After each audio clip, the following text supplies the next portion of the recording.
தென்னையில் ஒருங்கிணைந்த ரூகோஸ் சுருள் வெள்ளையி குறித்த மேலாண்மை தொழில்நுட்பத்திற்கான காணொளி. இதில் தென்னை வெள்ளையி தாக்கத்தை கட்டுப்படுத்துவதில் முதலாவதாக தண்ணீரை கீழ்மட்டையின் அடிப்பரப்பில் பாய்ச்சி அடிப்பதன் மூலம் இப்பூச்சியின் தாக்குதலை முதற்கட்டமாக குறைக்க முடியும். தோட்டத்தில் பாதிப்படைந்த அனைத்து மரங்களிலும் இத்தொழில்நுட்பத்தை பயன்படுத்துவதால் வெள்ளை ஈக்களின் இறக்கைகள் பாதிக்கப்படுவதால் அதன் எண்ணிக்கைகள் குறைக்கப்படுகின்றன.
தென்னையில் காணப்படுகின்ற வெள்ளை ஈக்களை கவர்ந்து அழிக்க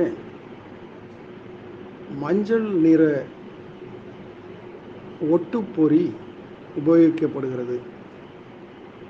நீங்கள் பார்க்கிறபடி 5 அடி நீளம் 1.5 அடி உயரமுள்ள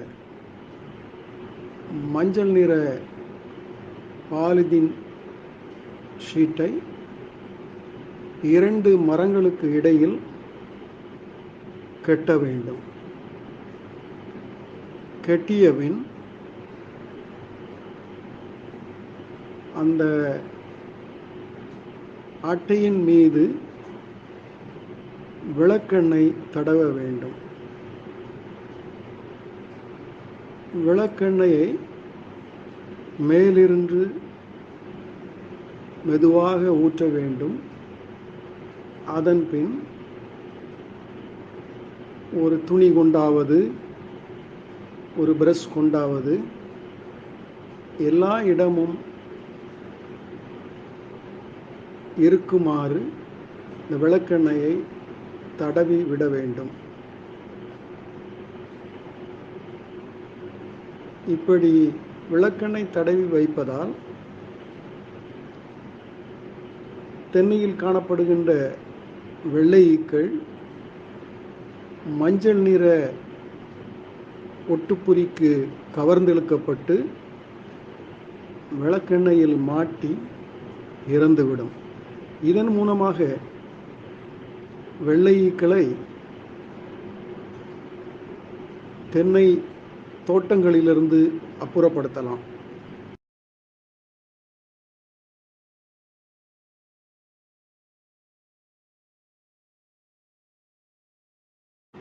தென்னையை ரூகோஸ் சுருள் வெள்ளையி மற்றும் போண்டாஸ் வெள்ளையை தாக்கி சேதம் விளைவிக்கிறது. இதனை கட்டுப்படுத்த கிரைசோபிட் இரைவிழுங்கி முட்டைகளை தென்னை ஓலையுடன் இணைக்க வேண்டும்.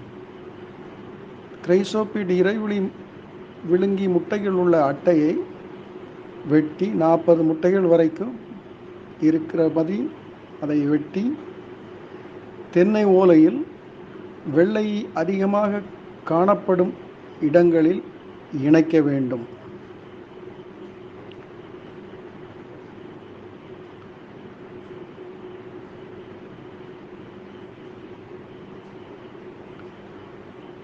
அந்த முட்டையிலிருந்து புழுக்கள் வெளிவந்து வெள்ளை ஈக்களை உண்ணும்.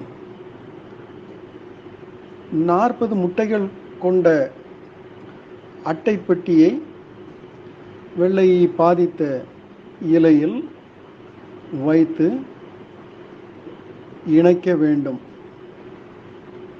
இப்படி இணைக்கும் பொழுது முட்டையிலிருந்து வரக்கூடிய புழுக்கள் வெள்ளை ஈக்களை தாக்கி அதை உண்டு அழித்துவிடும்.